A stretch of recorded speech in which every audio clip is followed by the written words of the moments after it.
Well, we said we'd do it. And who better to kick things off on the Tea Time podcast than the man they call the Black Panther? You know what's good about this, Diego? What's that? I don't have to use my commentary radio voice. I can talk to you like the brother you are. Thank you very much for coming on today, my man. My pleasure, my man. How are you? You good? To be here with you, Mr. T. Hey, man. Yeah, no, we've been going for a minute, man. Hearing you commentating my fights over the years has been very good. And learning from you now as I start commentating some other shows, picking some things that you do is super nice. It's really good. Man, I appreciate you. I appreciate you. And the honor is mine because seriously, you're a guy that I've been following 2017? Let's have a look. Since I turned pro? Since you turned pro in 2015, correct? Mm-hmm. I think the first show I did for you was against Sam Hibbard. Right.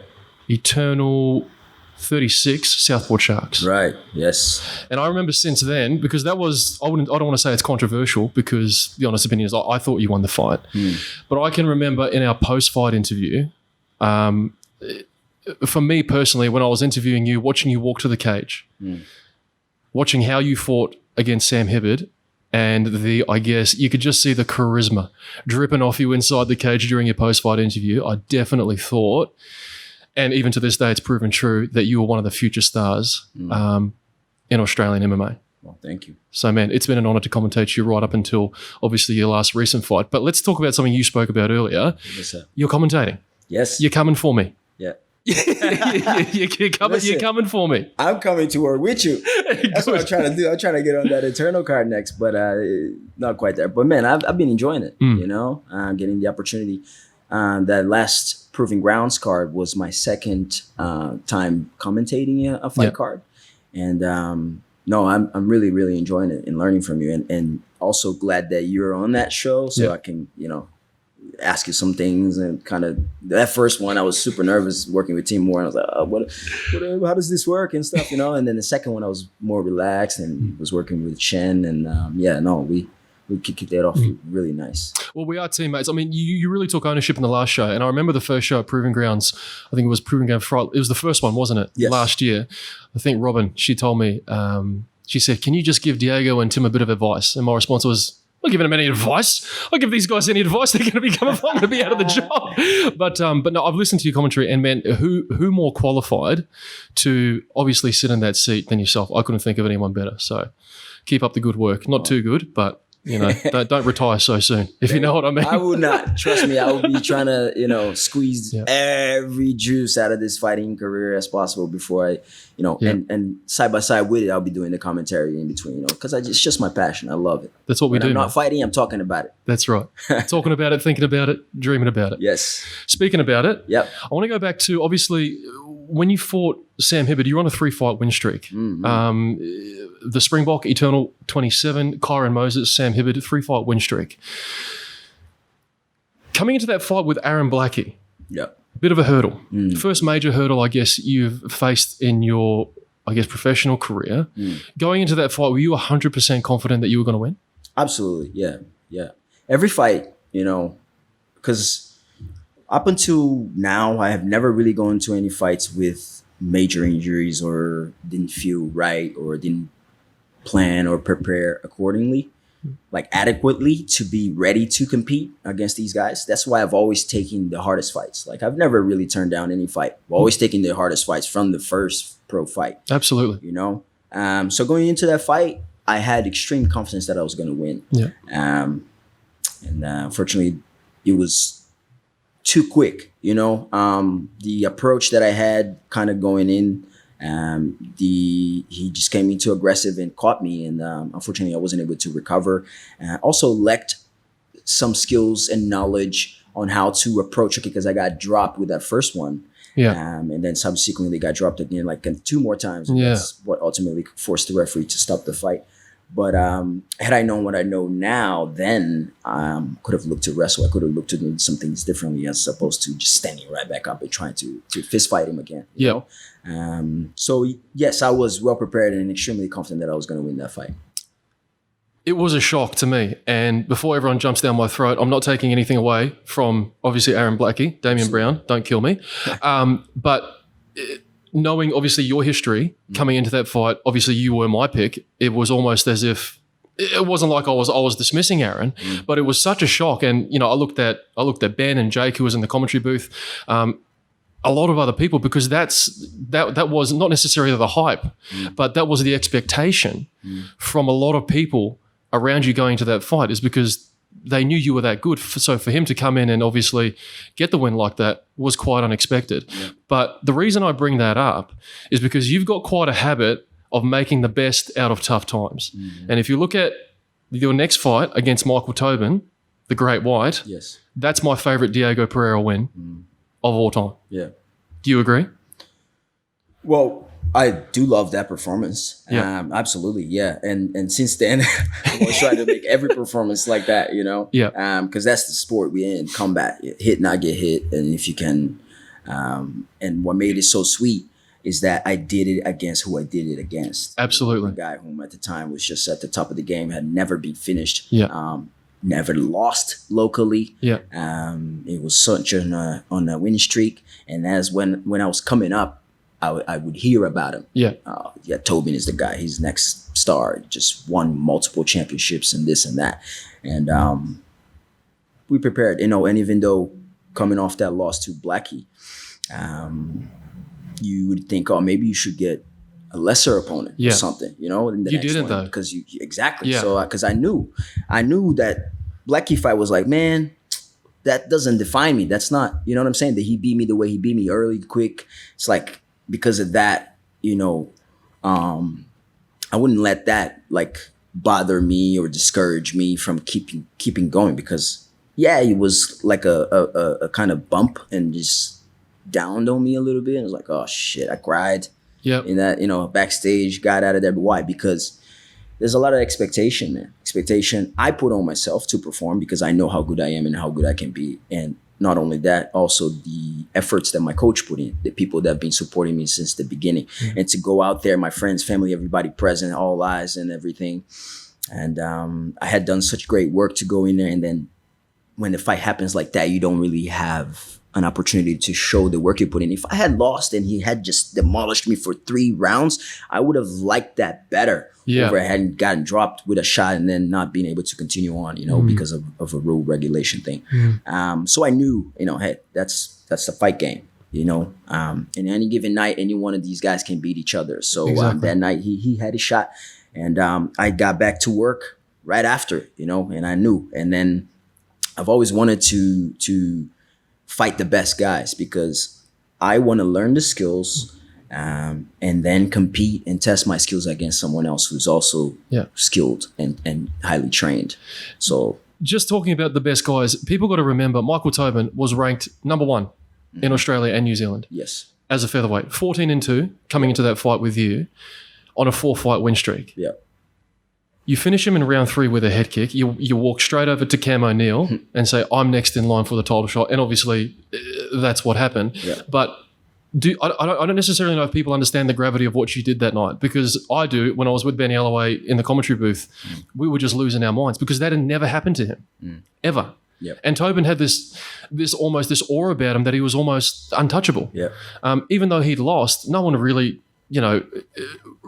thought about those losses, because he was so dominant in his previous performances. Yeah. Because I watched the fight back again last night. Round 1 was yours. Round 2 was yours. He comes out in round 3. He's totally desperate. But I think even he knows coming into round 3, the fight's over. You're either going to cruise to a unanimous decision victory, or you finish him like you did.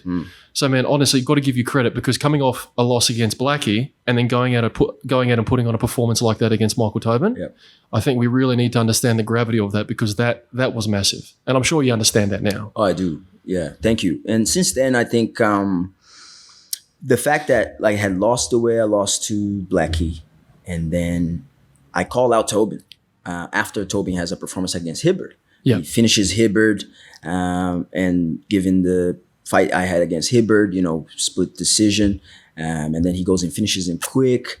And then I call him out. I may make a comment on one of the posts that Eternal put up, Tobin finished him or whatever, because I knew, I know how good I am. And I knew then that I was better than him and I could perform and put on a show. And that's what I was looking to do.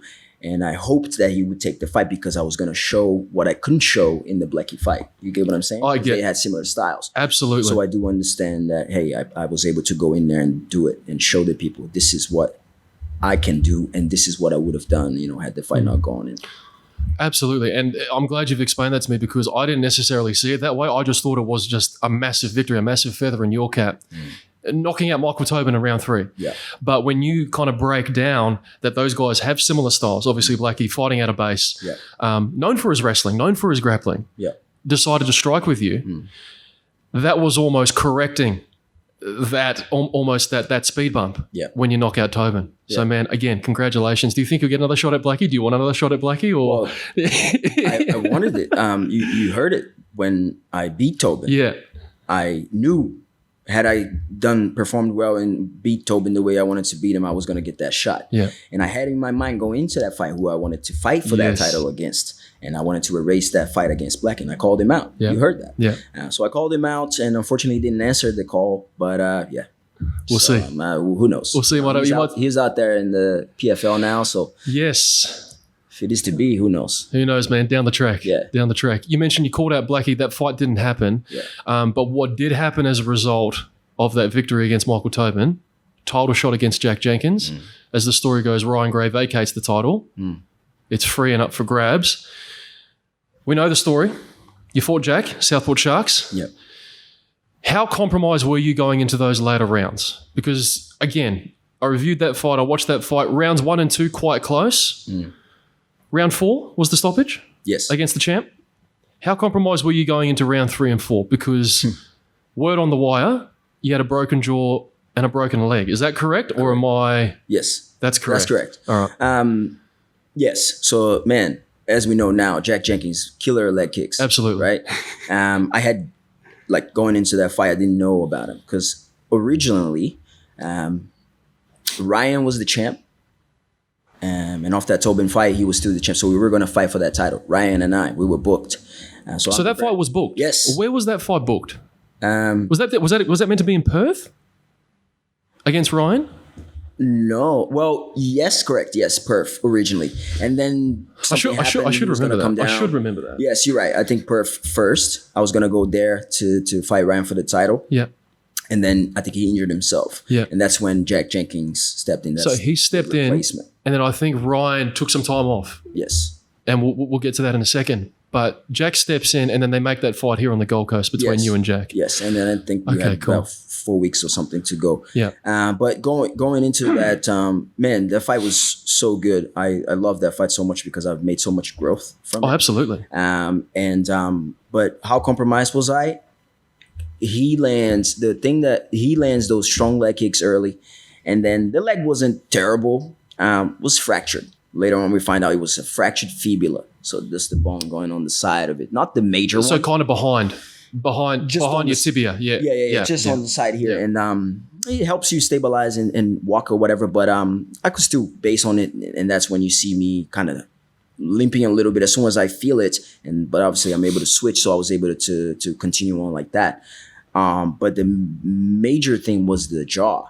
I think in the second round where I'm moving sort of near the cage and around the cage, he throws this front kick and it splits my guard and just catches me right here and just chips at the jaw. Really? That's what does it. That was in round 3? I think it was 2. Round 2? Yeah. So you fought through round 3 with a broken jaw? Correct. And that's when, You're a madman. Man, he was, when I didn't get hit or nothing, it was fine because the adrenaline was keeping me going, I guess. Yeah. Just sheer toughness. I didn't even tell my coaches, just kept their mouth guard in, didn't even remove it. You didn't tell Pasha or Des? No, I did not tell him. You knew it was broken. You didn't tell Pasha or Des? Because I knew it wasn't going to help the situation. So because we only have a minute. This is news to me. Try to think about stuff and how to do better, improve, and continue on with the fight. Me bringing that up, hey, my jaw is broken. How's that helping the situation? I don't think it would help. So I just cleared it out of my mind. I'm saying I'm gonna win this thing. However, I make it there, I'm gonna make it. Yeah. So I'm not gonna bring it up because I know they can't do anything about it. So I just kept it to myself, kept my mouth guard in, and we did our thing and just kept going. I just kept pushing through until I couldn't no more. Goodness. Yeah. Oh my goodness. This is an appropriate time to use that phrase. Seriously, man. That is toughness at the highest of levels. Yeah. Full credit to you. It was a good fight, man. Jack deserved it. He did that night. Yeah. Yeah, totally. And I think if you look at, obviously, Jack's last performance, I mean, he's the worthy champion. His last performance against Rod Costa, obviously, he fought on that card as well. Mm-hmm. But I want to go back to that. So you're saying that in round 3, you knew that you had a broken leg and a broken jaw. Yes. Still come out in round 4. Yeah. Didn't say anything to Uncle Des or Pasha. No. They were none the wiser. They didn't know. And that's why they were like surprised when I tapped to that choke because Are you hearing this? It wasn't on, the choke wasn't on. There was no choke. That's why they were like, well, that's the thing is that because I spoke to Jack after the fight, obviously congratulations are in order, and he actually made mention of that. He goes, "Yeah, I knew Diego was hurt when he gave me the back straight away, but I don't think you gave him the back straight away. I think it was more of a transition, and then he kind of grabbed your neck. Yeah. And then he said, obviously when you tapped straight away, he knew something was wrong. But even in that moment, he didn't know how compromised you were because I'm cage side. I've got the best seat in the house next to Ben and the promoters. You didn't give anything away in that fight. Yeah. So when it stopped, the choke wasn't on. Mm-hmm. It wasn't as if you had to fight the hands or anything. It's almost like he took you back, got one arm round, and then you had no choice to tap. Yeah. So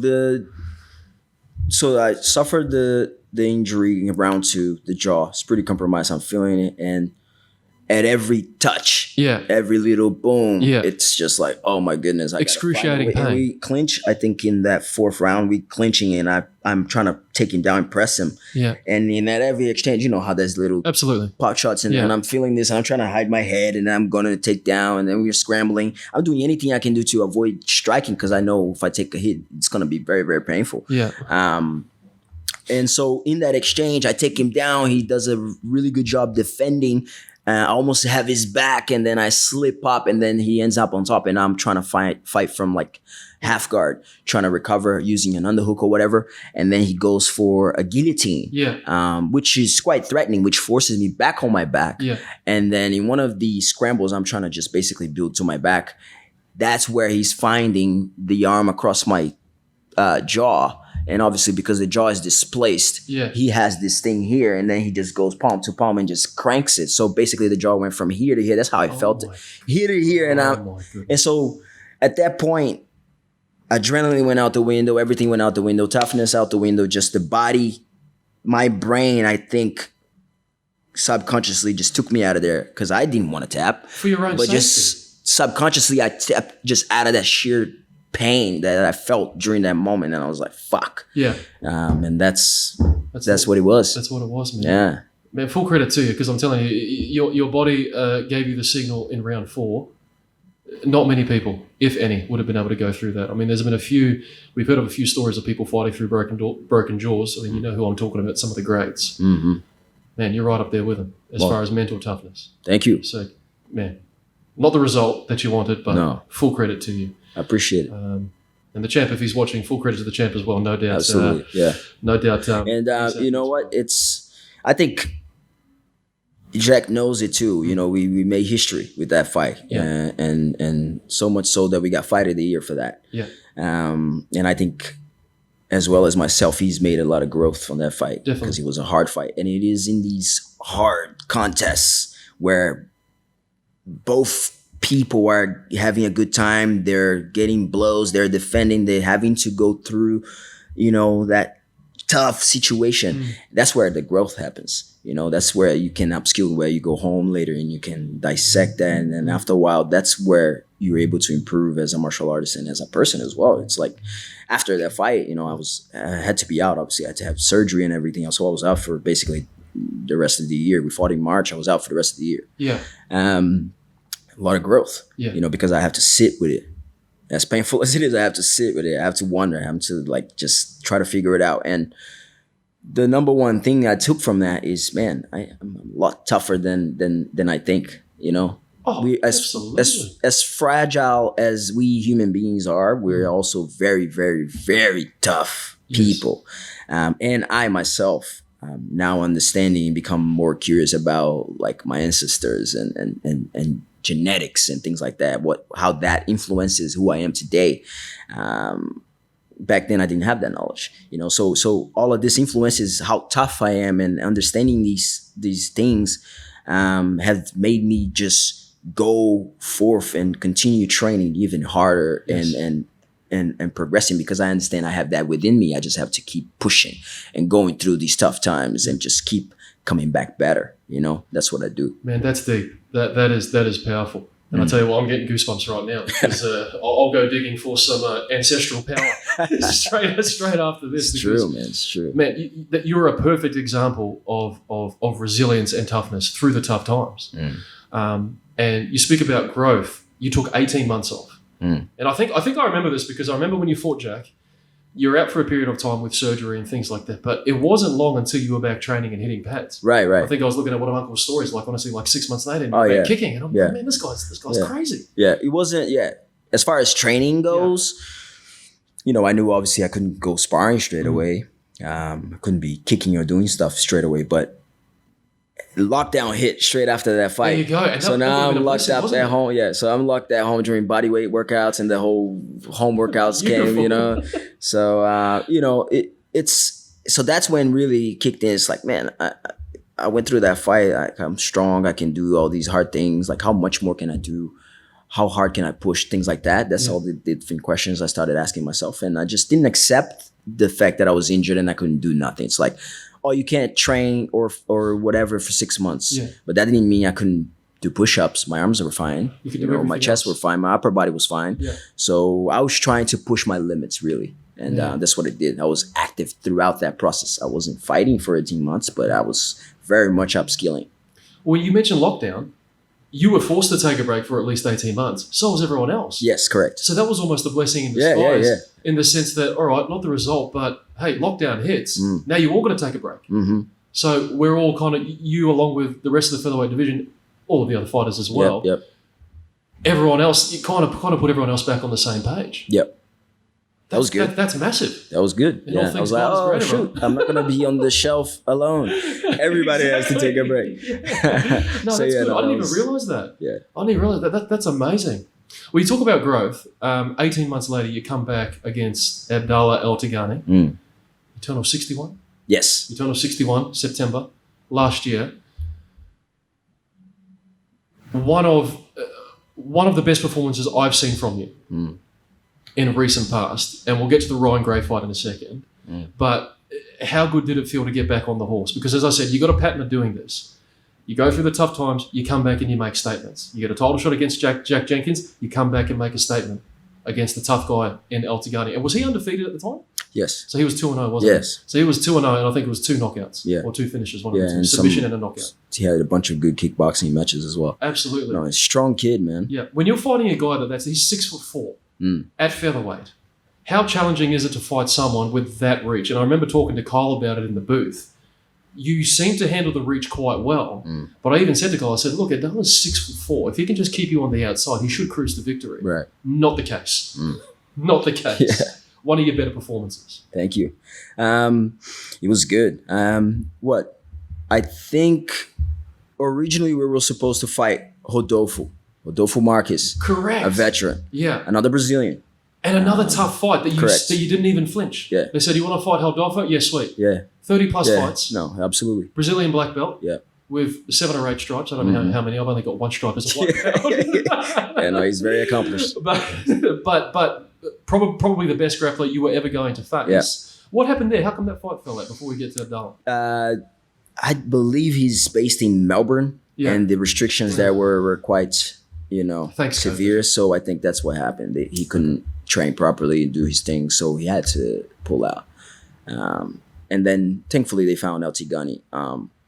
Man, tough competitor in El Tigani, though. As a pro, only 2-0, whatever, not too experienced in that realm, but a kickboxer, strong there. Had a few fights in kickboxing that I was, researching him before I fought him. Man, how I dealt with the distance and everything, the challenge and all. Yeah, when you look at it, it's like comparatively, he's like tall, like he's got all the advantages. Basically, he's tall, he's got all this thing. But I believe the training I've been doing with Uncle Des throughout the years, and all, post earlier and all my training partners, overseas training, everything's come together so nicely. Especially the training I do with Uncle Des. He's a master at the distance control and everything. He comes from that lineage of city kickboxing lineage. He came up with Eugene Berriman and trained with those guys. Israel Adesanya, as we know, is a master at that distance control and the kickboxing and everything. Uncle Des has those qualities. So I'm being very, very lucky that I've basically started with him from Southside. When I first started, before I even was a pro. How long have you been with Uncle Des? I would say at least like 9 years. At least.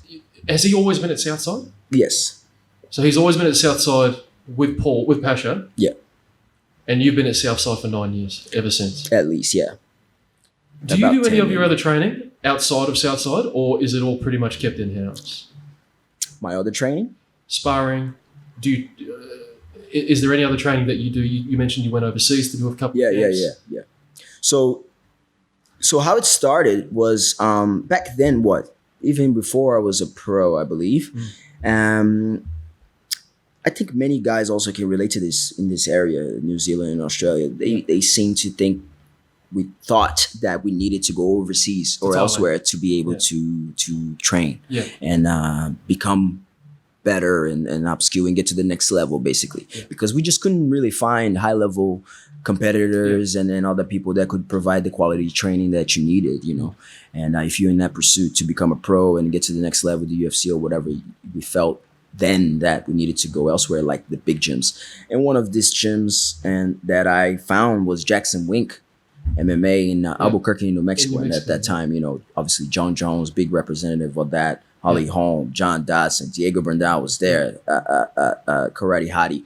There were, not to mention Andrei Arlovsky was there. And then there was Alistair Overeem. All these people in the gym at one time. Those are the massive people. But then there were the others that nobody knew, but they still just as skilled.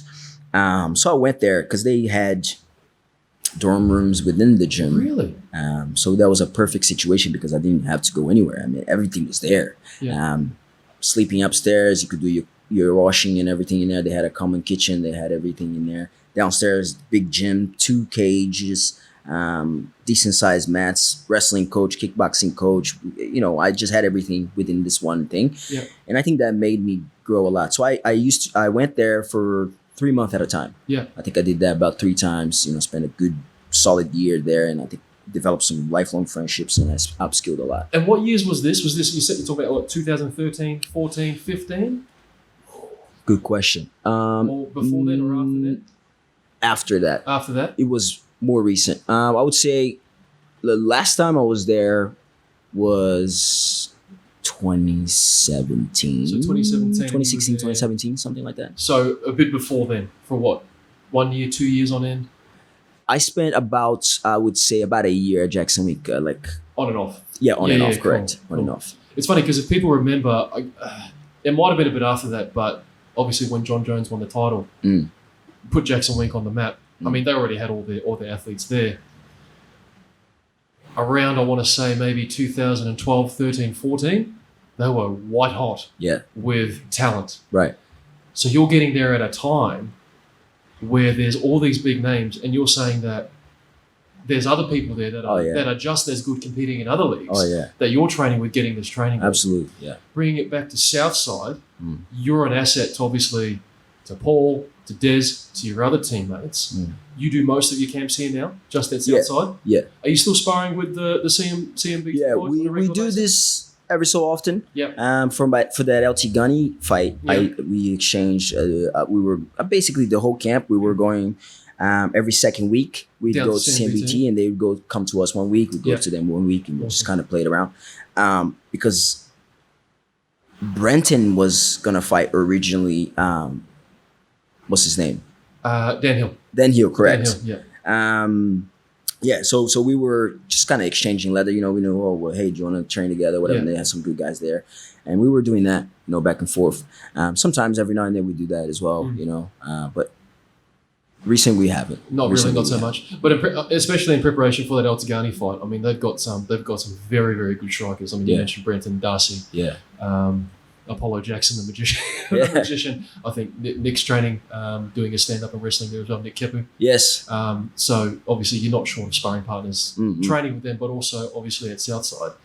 But with that fight with El Tigani, you managed that reach very well. There weren't really any moments where he looked threatening to you, and obviously you finished him in round 2. How good did it feel to get back on the horse straight away? It felt really good, man. Yeah. It felt really good because that was an emotional roller coaster, that 18-month period, lockdown, going from that title fight that I suffered those injuries. I had to be on the shelf for a while, deal with that shit, live day in and day out, eating soup for freaking 6 months. Not 6 months, like 3 months at least. What, during lockdown? Yeah.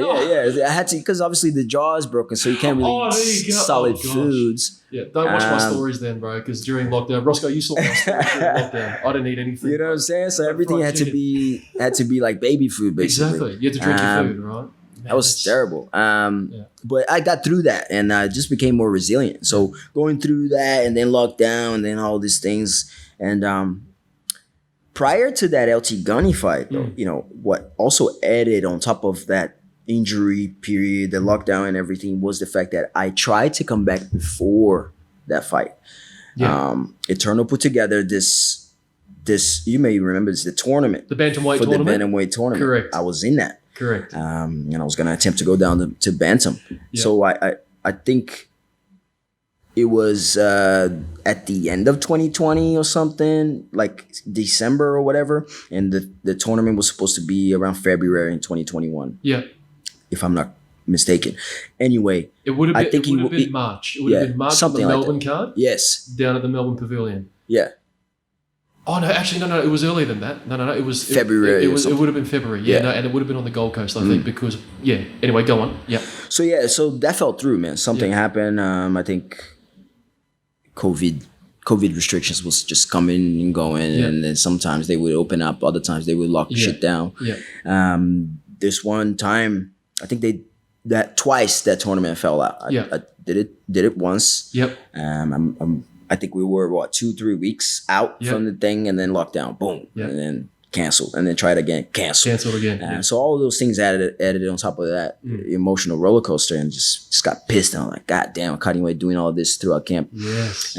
Christmas, everything, just you know what I mean? Like having to avoid all of that, and then the event fell through. I was so pissed, but obviously nobody couldn't do anything about it, and so to come back and do what I did against El Tigani felt really good, because though I wanted to test myself against Rodolfo, because he's a guy who's got such an experience, and he's trained at Novo União with Jose Aldo and all those names and all those guys, and I've trained at Novo União as well for a little bit. Yes.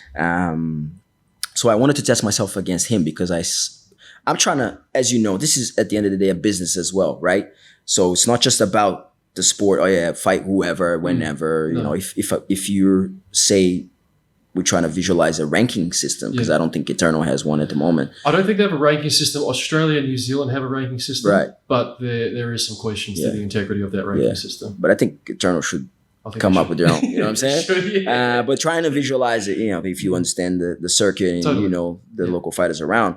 If I'm up here and I'm trying to come up and get to the next level, like, it doesn't serve me well if I'm fighting somebody down here who's a strong, skilled opponent and is undefeated or whatever. It could very well give me a challenge. Absolutely. But hasn't yet fought at Eternal, hasn't yet shown anything. Why would I give him this opportunity? That's a question. Absolutely. Business-wise, doesn't make sense. Yeah. So I think Rodolfo, because he has had many fights at Eternal, he's a name, would be good for me to fight him and get a win against him. So I wanted that fight more than I wanted El Tigani. That's amazing that you wanted that fight more so than just another featherweight. Yeah. Because you talk about the business side of things. Obviously, El Tigani had more to gain from fighting you than you had to fight him. Yeah. And this is not discrediting his skills. This is just the timing of the fight when it happened. Yeah. You're scheduled to fight Rodolfo, And in essence, that's probably a better fight for you Yeah. as far as your stock, as far as your credibility, and in your pursuit to get back to a title shot. Yeah.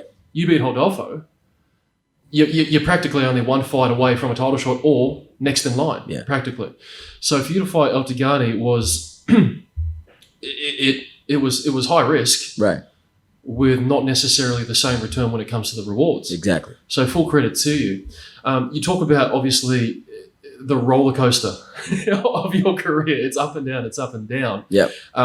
Beating El Tigani got you a fight against Rod Costa.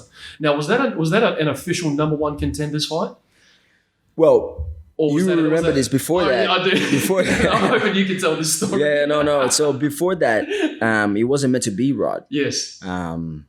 Again, it seems to be the story of my career. It's the story of your career, I get a man. fight, and then we're a couple weeks out. Yeah. Somebody gets injured and they pull out, and I get some last minute replacement, or the whole event falls through. Who were you scheduled to fight before Rod stepped in? So originally, let me give you some context. Originally, in that tournament, Yeah. it was a 4-man tournament. I was part of it, as well as the current bantamweight champ, Sean Etchell. Yeah. So back then, obviously, the title was up for grabs. So we were probably going to verse each other, right, in that tournament.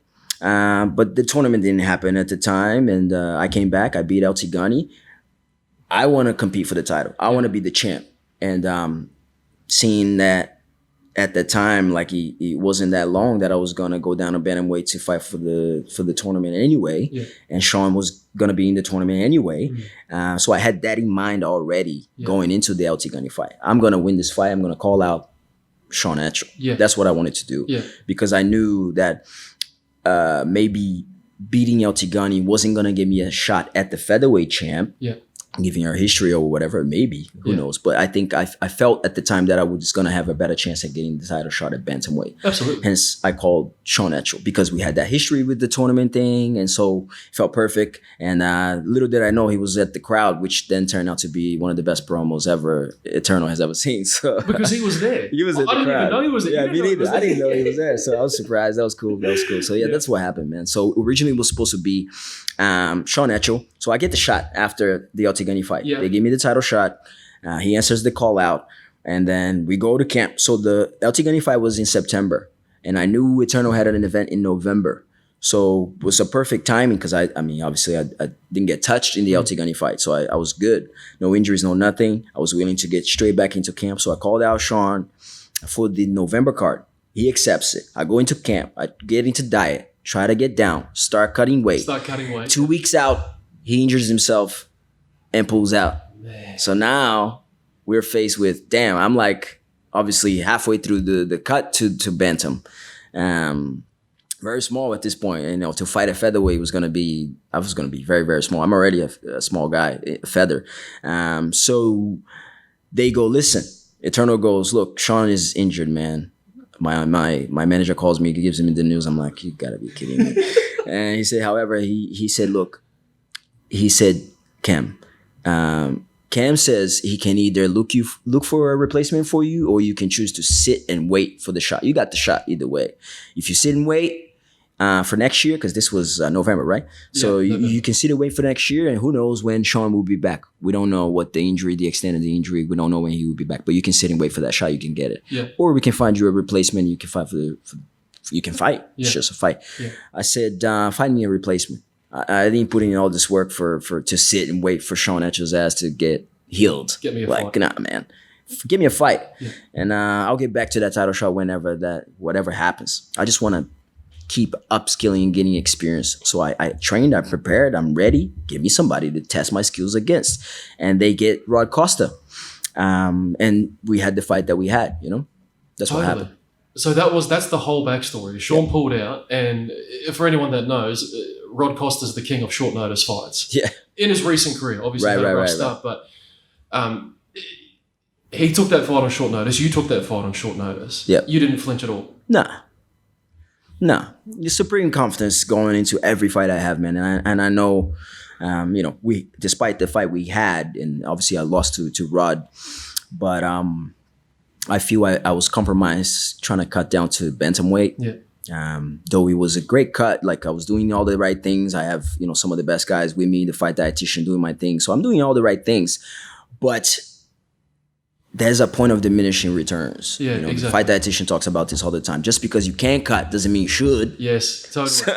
And I was like, yeah, no, I've done Venom before. I could do it again. Yeah. But it was years ago. I've grown. I'm older. I'm more muscles and things like that. So I diminished my performance in that, and I was so slow. And Rod was able to capitalize on it. You could kind of tell, and I think sitting cage side, taking nothing away from Rod, because that was a fantastic performance from Rod, but knowing what you're capable of, winning, you win against Michael Tobin, your recent win over El Tigani, I think sitting cage side with Kyle, watching that fight, it was a bit on the side of, I think what we're seeing here is a result of Diego probably putting too much pressure on himself, trying to come back from the weight cut, taking the fight on short notice, and you look at Sean Etchell and Rod Costa, two completely different opponents. Yeah. So to switch up those changes in camp and prepare for someone who is, again, one of the best grapplers in the country. Yes. Who loves to kickbox. Only goes, more credibility to yourself for taking that fight on such short notice. Yeah. Not the result that we wanted or that you wanted, but again, not even a question, not even a wink. Didn't lose a wink of sleep. Get me a fight, Rod Costa, boom, sign the contract. Yeah. Far be it from me to tell any fighter what they should do, but if they're listening, this is a true fighter I'm looking at, my man. So, as a fan, full credit to you. Thank you. Obviously, your last performance against Ryan Gray, not the result you wanted, or himself. And credit to him for coming out and saying, "I don't want that on my record." Yeah, that's not how we, I guess, as men, seal a victory inside the cage. I think, me personally, well, let me ask you this: was that the best Diego Pereira we've seen inside the cage? In your opinion? I think so. I think so too. When, like I said, every fight just kind of adds onto each other and gives you a little bit more experience. And if you do the right thing post-fight, which is whether you win or lose, you want to take that time to dissect it. You want to take that time to just, what we say, go back to the drawing board or whatever. Absolutely. Yeah, you do that with your coaches and you kind of talk strategy-wise, game-wise or whatever. But you also have to do your own internal work for yourself. What was that? How did I feel compared to the last one? Did I make the right choices? Did I use the techniques? Did I do everything I possibly could and things like that? So I think coming off that Rod fight, I understood the things I had done wrong and my approach also. And I knew that I had to step it up a little bit, to put more sting in my shots and things like that and more venom and just be more aggressive a little bit more. Because since that Tobin fight, I wanted every fight to be like that. I just wanted to hit, not get hit, and just make every fight look like that because I was like, man, I can do this to Tobin, I can do this to everybody. Yeah, and I can do this to everybody, but sometimes you're going to have to be willing to engage in that fire. And when you get a performance such as that Tobin fight, you just get in love with wanting to do it every time. And if you're trying to implement that in the subsequent fights and it's not going the way you planned, you're not willing to engage in the fire. And so I had to throw that out of the window, like wanting to perform every fight like that Tobin fight. Exactly. Just be on the outside, elusive, da-da-da. You got to do everything. So since then I made the decision, since that Rod fight, I was like, God damn it, I'm way better than this. You know what I'm saying? Like I got to put a stamp on each performance, let these guys know, like you can't just pressure me like that. Exactly. You're going to walk into something. And so because I have everything, I can do it all. I can wrestle with the best. I can go to the ground with the best and I can kickbox with the best, but I have to mix. This is mixed martial arts. So I got to do that at all times and show them wherever this fight goes, you're going to have a hard time. Yeah. And it's going to be a very bad night for you. Well, that's what I noticed with the fight against Ryan Gray. And before anyone says he had 4 years off, he was coming off the couch. No, he wasn't. Former Eternal Featherweight champion. Trains at Scrappy MMA. Sparring partners like Josh and Jack Della. Jack Becker, current Eternal Lightweight champ. Lawrence Whitesmith, all the rest. Ben Vickers is his head coach. for you to go in there and do that to a guy, regardless if he had 4 years off, to me that was a statement. And I remember watching that fight. I was with your man Ben 10, and even after the fight, talking to Uncle Des, I sent him a few messages. I said, "Man, Diego looked scary in there," and he even said to me, "You were a different animal going into that fight. I'd never seen you so intense." And when you talk about your growth over your career, specifically learning from those losses, coming back and winning, and putting on a performance like that against Ryan Gray, that to me says that you're embracing the journey. Yeah. You're enjoying the process. And happy birthday, by the way, for yesterday. Was it yesterday? Yes. How old are you now? 30. Coming into 30. 30 is the best age. Roscoe, 30 is the best age. You've got everything out of the way in your 20s. Now life starts. Let's go. Anyone wants to challenge me? Please do. But 30 is the best age. Coming into your prime, because 30 to me is your prime. Yep. I think for you, this is probably... People might say that was the best Diego. I say that was the best Diego Pereira we saw inside the cage that night against Ryan Gray, regardless of the result. For me, I can only see things getting better for you from here. Do you agree? I think so, yeah. For sure. Yeah. For sure. Especially with guys like Paul and Uncle Des, with the training partners you have at Southside, sparring at CMBT, whatever you want to do in your career, do you see the sky as the limit? Yeah. And how do you go about approaching that? Because whether you meet Jack down the road for another shot at the Eternal Featherweight title, or obviously your goal is to get to the UFC. Yeah. How do you go about that journey and continuing to, I guess, enjoy the process, because it can get monotonous at times. Yeah. Man, the way I go about it is just focus on the next step, and whatever the next step it may be, and I'm continue to focus on myself as far as developing my skills and working hard and doing what I've been doing, because it's clearly been working. Yeah. That last performance will show, and how I approached it and everything. I'm just gonna pick that up and continue carrying on and adding to it, just kind of boom. But that's the approach. Yeah. So continue to upskill, continue to work hard, because that's what got me to the dance, and that's what's gonna get me to the UFC. Yeah. It's the work, it's the grind, it's the ability to continue to get up day after day and go and do it even when you don't feel like it. So that's what's gonna get me there. That's how I'm gonna approach it, step by step. And then you gotta look at it from the business side perspective. It's like, okay, what can help me get there quicker? Exactly. Types of opponents and things like that. And I need my team around me to also help me make those decisions. So as far as what I can control, I'm gonna keep focusing on that, which is the training, my mindset, and just looking to continue to upskill and just add new knowledge. Do you feel you can get everything that you need in order to get to the UFC currently from where you are at Southside, doing those rounds with CMBT or sparring elsewhere? Do you feel like, because I think from what I've seen, and again, not a fighter, but from what I've seen, obviously 5 years commentating and training at the gym with obviously fighters as well, the relationship between fighter and coach, it has to be strong.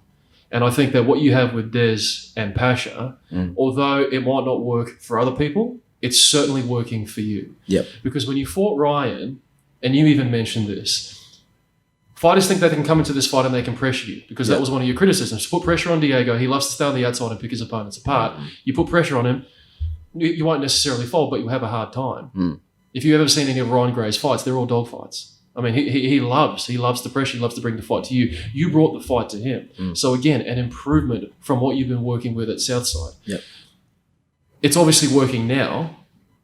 You believe it'll continue to work in the future, whether it's to get back to the Eternal Featherweight Championship or to go to the UFC. You're going to go all the way with your team? Yeah, for sure. Okay, good. Yeah. All right. No, and, loyalty is a big thing for me. Tough question, man. but... No, listen, my coaches have supported me, and when I went to train at Jackson Wink and Novo União for a period of time, I was with Southside. Yeah. They supported me for that. They just understood. They are not like strict coaches. They are not like, hey, you can't go elsewhere to train. If you're with us, you're with us, or you can't go anywhere else. No, they fully support me. They understand that whatever the fighter's feeling in the moment, they want to cultivate that. Because they know me, they know my true character, me as a person, not just as a fighter. So they know me. If I decide to go train elsewhere or whatever, it's gonna be because I just want to experience something new, or just out of curiosity. Yeah. But it doesn't mean I'm looking to leave or see what's out there, you know? Yeah, definitely. I guess that's probably a topic for another time. No, absolutely. But my team, Southside, you know, we've got some of the best guys there now. As far as coaching, like Des and Paul, they're the best. Oh, absolutely. You in can't my get any opinion, better. you know? Yeah. So like worldwide. And now we're slowly like building more and more amateur guys coming up. They're stepping up. They're building that consistency. They're showing the skills. And so I want to show to my teammates, the guys that are coming up now and trying to, hey, I think I want to make this my career or whatever. You know, I've learned quite a few things over the years. And if I can help them make better decisions and avoid some mistakes that I made in the past so that they can improve quicker, I would do that. So I want to be that guy. I'm considered the team captain. So I like that status. My coach is the general, Postolia, Des, same thing. Those two, man, they not only help me upskill, but they also help me become a better person, a better man, and learn, you know, hey, go this way, don't do that, do this or whatever, and help me make better decisions about my life as well. So I wanna show to my teammates and the guys coming up and the people that wanna come in and share and try to develop their skills that they can do it, and show them the same generosity, the same humility, the same attention that my coaches have shown me over the years, and you know, and the same passion as well. So I'm very, very passionate about learning and developing, and that's highly in part from Des and Paul. Totally. I like what you said about them being examples to you, not just as coaches and for you being a better fighter, but to be a better person. Absolutely. Because, you know, from the outside looking in, it's a short time in that cage. Yeah. You know, and obviously with everything that you post on social media, because you are a brand in yourself. So people don't really get to see that deeper side of you. I'm hoping after today they do. Yeah. Because I certainly have, man. I mean, since we sat down, I feel like I've traveled this whole journey with you, even though I haven't. The way you've explained it to me, you've given me a deeper insight into your life. But I guess having guys like Uncle Des, like Paul, and whoever else you classify, to give you that advice as a person, to be a better fighter as a coach, but also to be a figure where they can give you advice to be a better person. Because I think that's what's most important. For sure. You can be the best fighter on the planet. You can have all the money in the world. You can be the best businessman. You can promote yourself the right way. But I think what's in here, that's what attracts me. Yeah. That's what interests me. Right. About guys like yourself, about guys like, you know, we spoke about Jack and so much. Your division specifically, that's what interests me. I love the skills you bring to the cage. But even more so, I'm more interested in the person, your journey, how you got to the dance, what's next. Right. So, my man, whatever you're doing, keep doing because it's working. Oh, thank you. And I can tell you right now, I'm looking forward to what the future holds for you. Anything on the horizons? Any breaking news we can break here on? Well, listen, without getting sued, of course, or cancelled, obviously. But anything on the horizons? Any plans for you? Do you want to fight anytime soon, or? Yeah. So competition-wise. Fighting wise, I'm gonna look to get back in there in July. Around July. We'll see what Eternal has for us. Is it July 19th? I'm not sure about the day specifically, but I know there's something in July. Eternal's planning that. But in the meantime, in between, I'm looking to stay active. I'm doing this submission grappling match at Classic Jiu-Jitsu coming up in May 15th at Mermaid Waters in the Gold Coast. So I'm looking forward to that because it is the first of its kind in Australia, I believe. Classic Jiu-Jitsu, they bring in this because in the US and other regions they have a ton of these events, but in Australia I think this is one of the more unique ones. It's a different to the tournament style BJJ matches. BJJ, like the Queensland champs. Yeah, correct. Where you may verse multiple competitors or whatever to get a medal. This one is like a one match. It's so similar to an MMA fight where you may get matched against somebody months ahead of time and you prepare for that person. You show up on fight night and you fight that person. And that's it.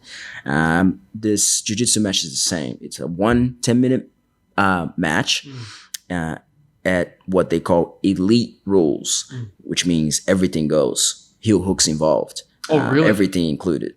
Yeah. So everything goes? Everything goes in the no-gi style. So I'm looking forward to that. So it's not combat jiu-jitsu? No. Yeah, straight up just jiu-jitsu. You can't. You can't slap anyone. No slaps. So it's straight up jiu-jitsu, elite rules. So heel hooks included. Okay, awesome. Yeah. Well, that's good. So I'm looking forward to that. And you could fight anyone, any rank can enter. Obviously, you probably wouldn't want to enter if you're not experienced. Right.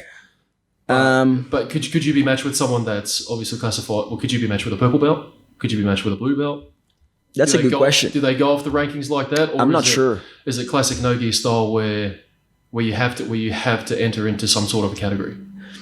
I think yes, sort of category. I think they try to match it based on the rank. Yeah. Because I'm matched against a brown belt as well, like myself. So I'm not sure if they're doing purple versus brown or whatever. You know what I'm saying? Or if, but they have. I know that they have.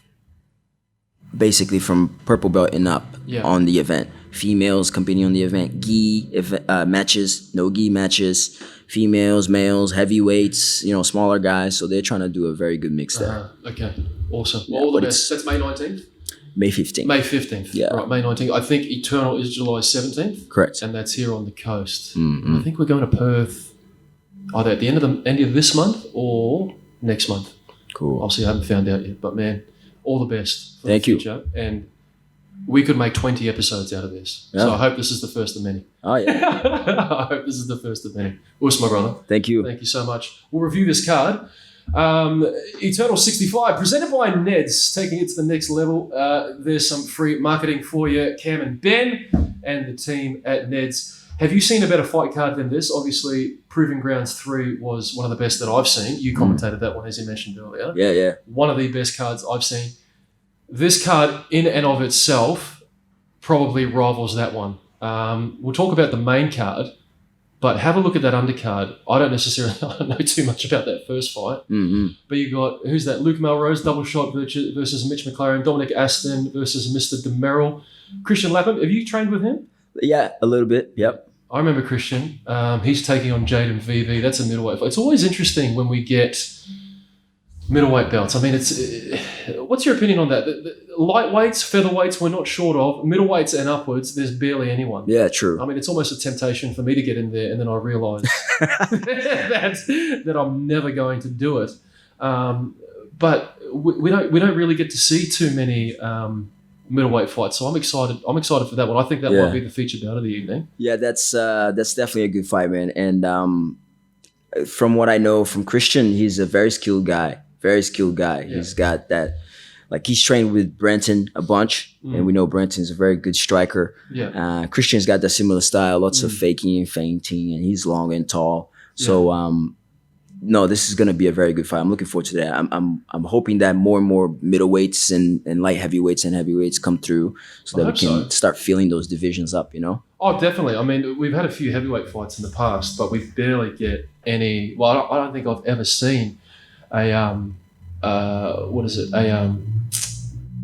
competitive light heavyweight bout, at least at the pro level, not since Carlos Ulberg and John Fraser fought in Perth almost 4 or 5 years ago. So thank you, Roscoe. There's our prelims there for Eternal. Christian Lapham, Jaden VV, he's on a 2-0 win streak. I was at his last fight. That was very entertaining. He's a good fighter. Jaden VV out of Mackay MMA. Cool. So that should be good. That'll be a good fight. I think Christian's on a 2-fight win streak. He made his debut when he was 16. For real? Yeah, 16. He lost. It was a quick fight, but it might have been a bit too much too soon. But he came back. I think he fought Blake Wilson, and then he's got a win over JJ Tahuya at middleweight. So it'll be interesting to see. Funny you mentioned Brenton. And going back to Des has been holding pads for Brenton for a while now, obviously in prep for his last couple of fights. But they all kind of look the same, don't they? You guys all kind of look the same. Yourself, Brenton, I took Dobby out to spar at CMBT a while ago. He sparred Christian. You almost like copy and paste versions of the style bender, staying very long. That fight, Tyson Pedro in his last fight. Yeah. Very, very dangerous. Yeah. Does Des kind of does he look at you guys and would he try and make you that way, or would he try and improve what's already there? Because whatever it is, it's working. Right. Yeah. That style, I guess. Staying long, waiting for them to come to you, looking for counters, and then pressing the action when you're ready. Yeah. No, it's an effective. Yeah. It's an effective approach, and it's been shown too. For sure. Yeah, because like Des is a very intelligent man, and so from what he's learned, and from his team, and like I said, he comes from that lineage. And Style Bender being as successful as he is with that style, he's just trying to teach us a little bit of what he knows that works, at the highest level, and then we do with that whatever we want. What you can at your stage in your it's career, martial arts is a form of self-expression. Yeah. So Des teaches me one way. I'll express myself with it when I learn it, however I please. Yeah. So does Brenton and other guys that learn it. So though, yes, it's very similar. It's completely different in a way as well, because you can see my last fight. You know? No, I totally get that, and it's not so much a message of, okay, this is what Israel's doing, or this is what Brenton's doing, this is what I was doing, this is how I'm going to train you, so you should do this. It's more so in these spots or in these spaces. If you find yourself at this range or at this place of the cage, these are options you can use. Correct. Is that kind of how it is? Yeah. And then he gives you the tools, and how well you can sharpen those tools and use them inside the cage is up to you. So it's especially the fakes and the feints, man. And that's one thing that people aren't doing these days. Yeah, it's a big thing. Yeah. It's becoming more and more mainstream. You see it a lot more now in the UFC. It's that I think especially after Style Bender came onto the scene. Absolutely. And they saw how effective that was. A lot more guys are starting to do it. But when you think about why it's effective, it's like when we're in there, like our senses are just heightened. So everything is just a million miles an hour. Your sight is just constantly looking for that threat. Your breathing is heightened. The adrenaline is flowing. Your speed, everything is just heightened so that you can protect yourself. Right? It comes into that fight or flight mode, and so you're in there. So if you think about it, both guys looking for a dominant angle with which to attack the opponent. If you can. And so if you have two guys who are just standing in front of each other, and then one elects to throw a couple of strikes and then the other one tries to counter, just like linearly doing that. Like one for one. Yeah. It's much easier to read that person that's not really throwing anything like, oh, hey, am I going? Am I not? There's lows, there's highs. Now you throw those fakes and feints. Now all of a sudden, this person's brain is overloaded with information. They don't know when to pull the trigger. Totally. And so they freeze. Yeah. So now all of a sudden you're getting them out of their game plan, so you become more effective. So that alone, like if you just learn a few fakes and feints, and whatever you do, if you're a boxer and you throw some fakes and feints, you become more effective. Kickboxer, jiu-jitsu person, wrestlers, everybody can benefit from adding fakes and feints into their game. Totally. And it's an underrated skill that, like you said, I mean, I don't mean to say that we don't see it as often, but we are seeing it more often. It's just, I think it's underrated, because I think guys get so stuck on their style, especially early in their career. Yeah. The one thing works for them, and even you said that you struggle with this, but was of this mindset that you wanted to make every performance look the same. Yeah. Whereas now, wherever the fight goes, absolutely, it's going to be a rough fight. You got to be willing. Yeah. That's awesome, man. That's awesome. Man, I'm learning too much today, bro. You're giving me too much for free. That's cool.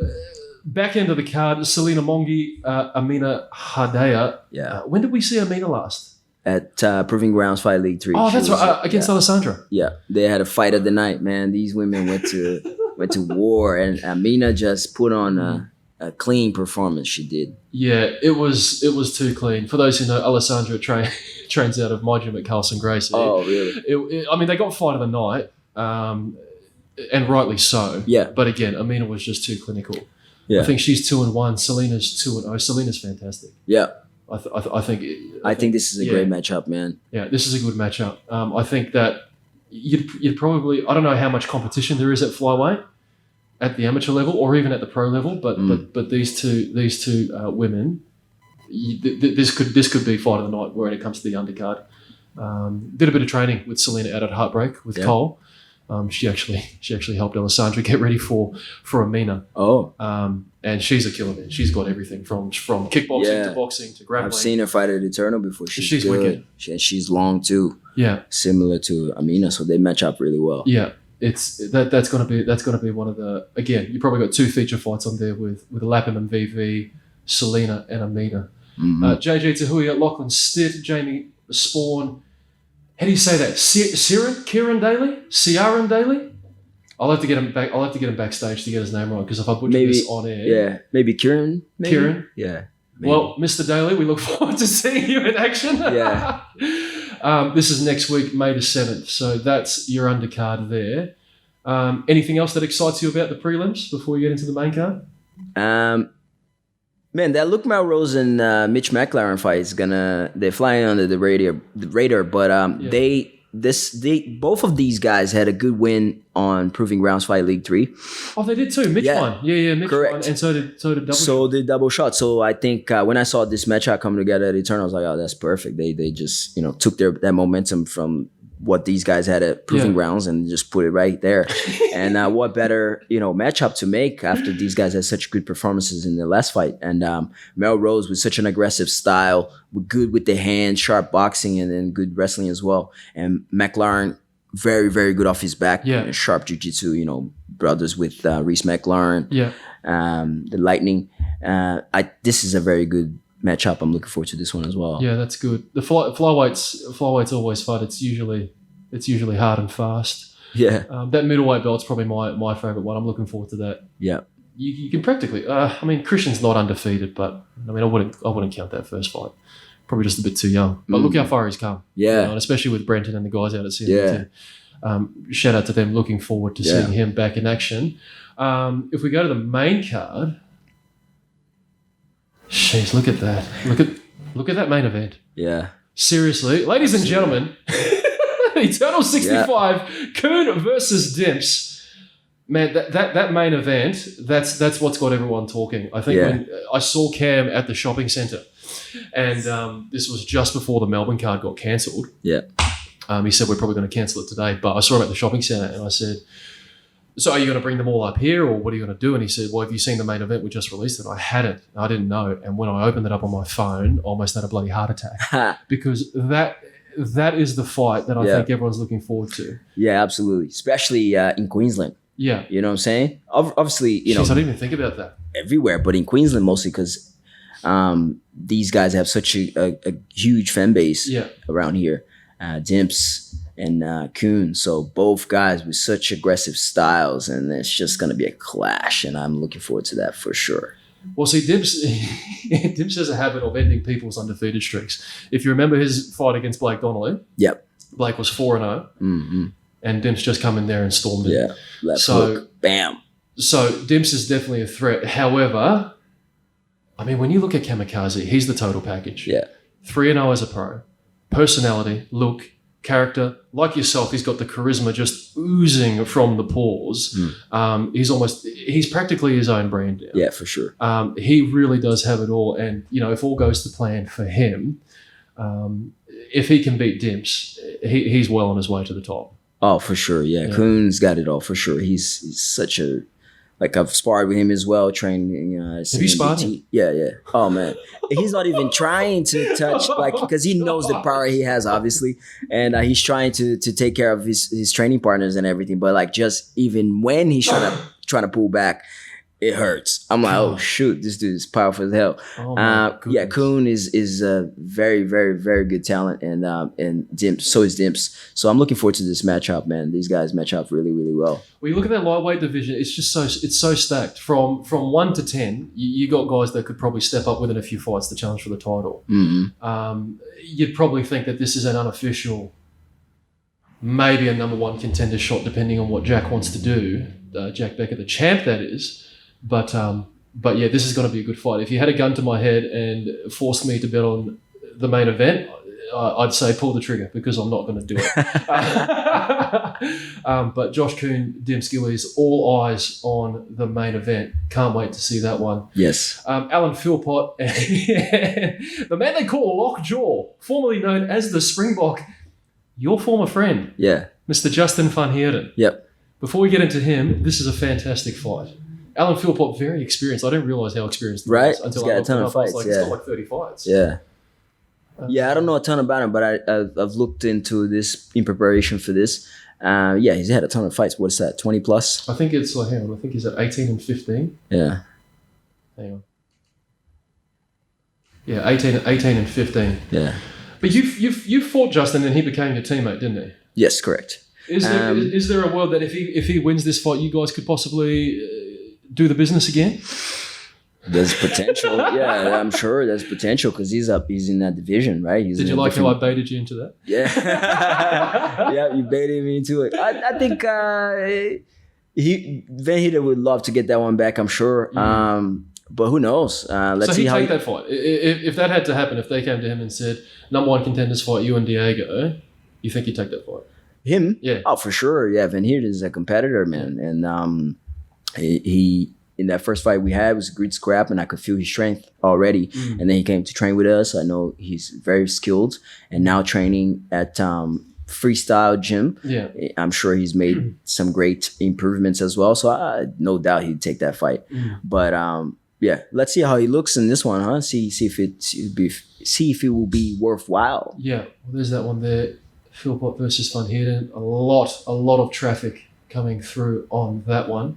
Roscoe, can we just go back to the main card if that's all right? Sorry.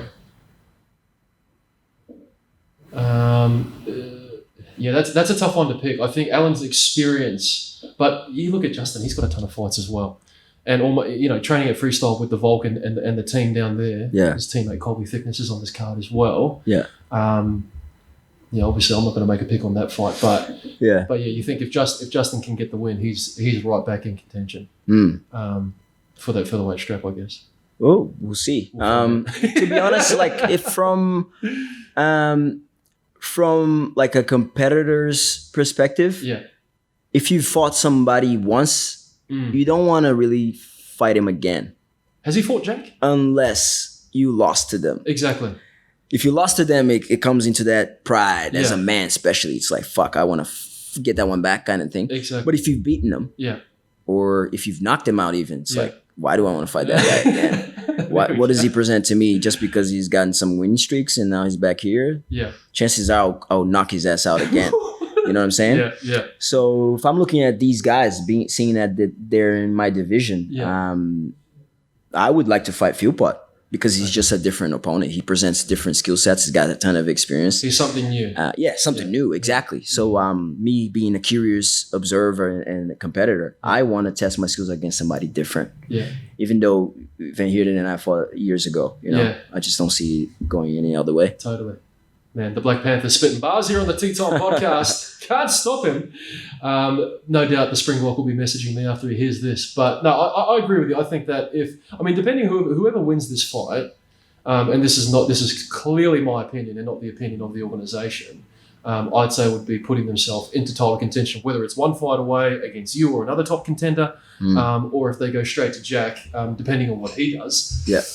This is a top tier featherweight bout. Yeah, for sure. On Eternal. Tim Schultz coming back after a few years off. Dave Martinez. Did he win? Did he win his? Oh, he fought Tristan, didn't he? Yeah. He fought Tristan. Tristan, yeah. So he fought Tristan. Not so lucky. Do you see what I see? Yeah. Shout out to Aiden Aguilera, MMA. A bit of history behind Aiden and Mr. Martinez. Oh, really? Have they fought? They haven't fought, but that's a podcast in and of itself. Oh, okay. Aiden's good friends with my wrestling coach, Cameron Bracewell. Mm-hmm. So hopefully he can work his magic and get Aiden on the podcast. Okay. But Tim Schultz, obviously 2-0. Dave, up and down over the past couple of years. Your picks for this one? Oh, that's a good scrap, man. This is a tough one. Yeah, it is. I think Schultz has the striking advantage in this. Yeah. He's very athletic, dynamic with everything. Good jiu-jitsu as well. Martinez is a strong grappler, man. You see when he gets a hold of people, it's very, very hard to shake him off. And he is relentless with that pressure. Yeah. It's going to be very interesting to see. I think, if I'm making a prediction, if this fight stays standing, I think Schultz is able to win this. However, if Martinez is able to get a hold of him, I believe he's going to be able to just make it his fight, which usually he just holds people, ties them down, makes it his space, and just makes it very grimy and grindy, and he's able to grind down to either submit them or a decision. Yeah. So I think Schultz would be wise to avoid that entanglement. Not that he can't compete there, but I think if he has an advantage, it is in the striking. I think Tim will be prepared for this one. I mean, fighting out of Integrated, Yeah. you're not going to go wrong. Yeah. I mean, under Adrian Payne, and they've just got, I mean, you look at one of his teammates, Trevor Sinclair, on the card as well. I think Tim's probably going to be as well prepared for Dave as possible. So like, I agree with you. If Dave can't get this to the ground, could be a long night for Dave. So we'll find out. Jarrett Wilbraham, Colby Thickness. I think we said this in commentary last time. The man with the best last name in Australian MMA, Colby Thickness. 1-0, obviously a teammate of the Springbok, Alexander Volkanovski, under Joe Lopez down at Freestyle MMA. But Jarrett Wilbraham, man, he's unbelievable. And I'll be honest with you, I didn't actually know who he was when he fought Jamie Hunt in his last bout. Yep. I think, was that on the same card as you? I think so. I think it was. Or maybe the one. It might have been the one 6'4". before. 6'4". Yeah. Or even, I don't Wait, 6'3". 6'3". Yeah. The last one at the stadium at Carrara. Yeah. He looked fantastic in his last fight, but if you look at Colby, they're saying that this kid, he's the next big thing in this division. Yeah, I heard that too. Yeah. Apparently both guys are very, very skilled and talented. I think it's going to come down to who wants it more. Yeah, totally agree. That could be another feature bout other than the main event, of course. Big expectations on both these guys. My man Trevor Sinclair versus Niamh Stevens. Confession time. Haven't heard of Mr. Stevens. Do you know Niamh Stevens? No. Okay. No. All right. Well, I'm sure he's going to introduce himself to us. Feel free to walk over to the commentary booth and give me a mouthful should you win this fight. Yeah. Trevor Sinclair, one of the top amateurs a couple of years ago. Undefeated as an amateur, 5-0. Had a rough couple of fights. Fought Josh Kuhn in his first bout. And again, fight of the night performance against Tommy Nolan, who I think is probably one of the next big things coming out of Australian MMA, and Tom Nolan. He'll be looking out to make redemption against this fight. Do you know much about Trevor? No, to be honest, I was introduced to him when he fought Josh Kuhn. Yeah. So me too. But when I got to see him when they did that pre-fight, Maudsley breaks it down and just kind of looks at both guys skill wise, and man, Sinclair has got all the makings for a great fighter. You know, he's got that pressure, he's got the relentless attack, he's aggressive, he's skilled, comes from a great gym. Yeah. He can make a fight happen. So I'm looking forward to this one. Well, we'll find out. Niamh Stevens. Let me see if I can get anything here. Just going back to Trevor. Well, he's 1-0. Niamh Stevens. 1-0. 24th ranked pro men's lightweight. He's coming off a win against Pataya Samesoni, and that was early this year in March. So had a bit of an extensive amateur career, 4-2 as an amateur. Oh yeah. Fahud Kalabta Haida Kuder. We've heard of him before. But 1-0 fighting Trevor Sinclair. You know what's funny about that Josh Kuhn fight? Have you seen that fight? Versus Sinclair? Versus Josh Kuhn and Trevor Sinclair. Have you seen that fight? Yeah. You listened to the commentary? I don't recall. Do you remember anything particular that happened in that fight that a certain commentator may have missed? Well, I remember that Sinclair was trying to implement his thing, try to get Kuhn to the ground and tie him up and stuff, and Kuhn did a very good job to separate and eventually do what he does, and he ended up knocking out Sinclair. Exactly. And this is the thing. Trevor came out after that fight and he said, full credit to Josh, take nothing away from Josh, it was a clean win. However, there was a nut shot in that fight, an accidental nut shot that I missed. So? And I was actually the color commentary, so fight analysis next to Jury Forbes. Okay. So I was watching the fight. And commentary 101, anyone out there that's looking to be a commentator, don't do what I did. But we're meant to be watching the screen. I mean, as a commentator, do you know that? No, I didn't know that. I've only had 2 experiences, and I'm like, I think I'm meant to be watching the fight through the cage, and I never watched the screen. Yeah. I mean, this is confession series here, but I never watch the screen because I'm always watching the cage. I think at Sharks, if we're up on the stage, we have to watch the screen because I just can't see that far. Mm-hmm. But if I'm cage side, I don't want to be watching a screen. Right. I can watch the screen later. Yeah. But the reality is, from a production standpoint, you're meant to be watching the screen because who sees that? The people watching at home. Right. So there was, and I say it's accidental because I watched it again. I don't think Josh intentionally. I mean, you never really do intentionally try to knee someone deliberately in the sack. Right. But you can see it. It was in the clinch. Josh brings his knee up to knee him to the body, and they kind of separate. And Trevor's complaining about a nut shot. The referee missed it, and I think I got scorched on social media that night saying, calling for my retirement, which rightly so. I should have caught it, not retiring. But it was a nut shot. The ref missed it, and Trevor kept fighting. Josh knew he was hurt, not from the nut shot, but he knew he caught him with a good punch. Right. Swarmed and finished the fight. Yeah. So Trevor, if you're listening, my apologies. Please forgive me. Don't show up to my front door. I'm not going to fight you. But good luck in your fight this weekend. But he'll be out for redemption. Yeah. And obviously his last performance against Tom Nolan, one of the toughest lightweights you'll see on the scene. But no doubt we'll see Niamh Stephen bring his best to the cage. And then to open the card, the curtain jerkers, Dom Marfan, Roy Armistead. Roy burst onto the scene. Do you remember his first fight with Taser? No, I didn't watch that fight. So he burst onto the scene. Taser on a 4-fight win streak. I think it was back at Eternal. It would have been Eternal 57. When did I commentate with Callan? No, it would have been before that. Back on Eternal, Roy Armistead fought Taser Malone. Taser on a 4-fight win streak. Roy finishes him in one round. Wow. It was almost like one shot. Caught him behind the ear. Finished Taser in one round. And talking to Callan Potter after the fight, who actually commentated that fight with me, he said, "Watch this guy. He's the next big thing." Yeah. So I think he's 0-1. He fought Blake Donnelly. Oh, okay. Yeah, he fought Blake Donnelly, and let's just have a look. He fought Blake Donnelly, lost by unanimous decision, and again, talking to Callum after that fight, probably a bit too much too soon. But he's fighting Dom Marfan. Now, do you know much about Dom? Man, I know the guy's a grappling wizard. Yeah. He's got some really great confidence in that jiu-jitsu, and rightfully so. He comes in and is able to get, I think, every past few fights he's had, he's submitted everybody. Yeah. So that's what I know about him. Yeah. No, Dom's a beast. Talking to one of his beloved teammates in Juicy J. Yep. Says that Dom is well prepared for this fight. Yeah. And especially with the guys, I think he trains out with Damian Brown as well. Compton? Yeah, Elliot Compton. Sorry, is it Compton Training Centre? I think so. Yeah. Elliot Compton. Sorry, yeah. Yeah, I think he does train with Elliot Compton. He might not be at base with Damian, but I think he's out there with at Compton Training Centre.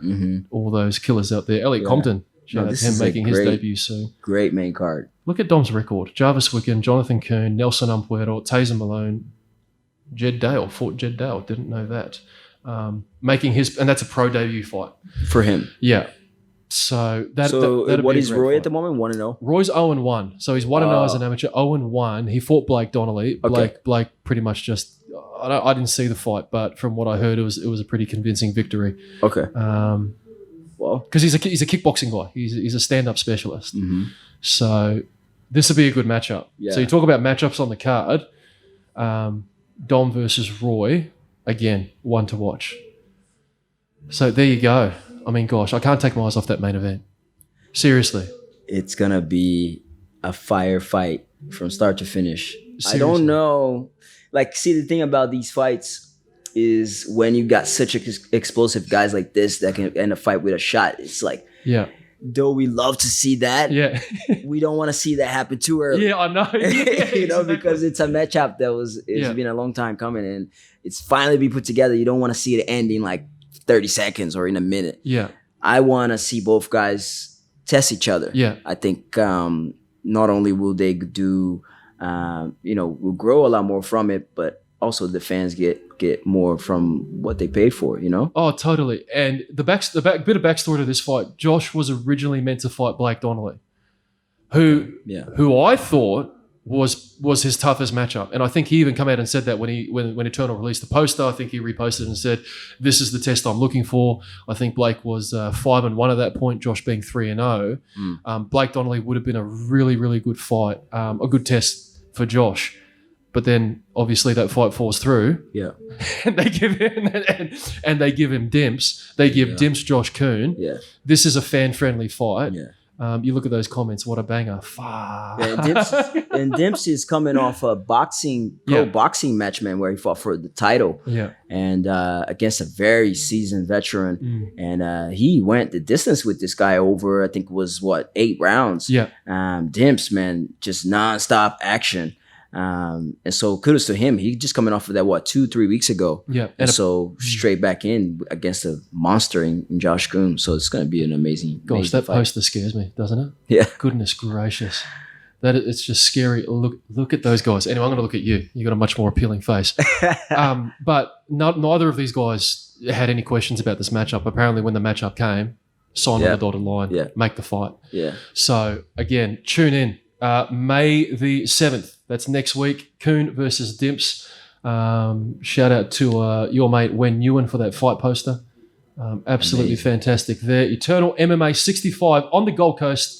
6 days. I stand corrected. It's 6 days, 1 hour, 45 minutes, and we are counting down the seconds. My man, will you be there on Absolutely. the night? You're going to be there May the 7th? Yep. All right. All good. Well, I'll see you there. Again, thank you so much for coming. Thank you. Seriously, I know you made the trip down the M1 on a Sunday even. Yeah. I should be paying you Sunday rates for coming on the Tea Time podcast here today. But for those of you that are tuned in, thank you very much. Episode 1, we're up and running here at the Tea Time podcast on behalf of the Black Panther. My man Ross Moraes, who is in charge of our display here today. I've got my own personal Jamie here. Nonetheless, we appreciate all you do and the team at More Time Financial. Thank you for tuning in. We'll see you next time. Yes, sir. Thank you so much.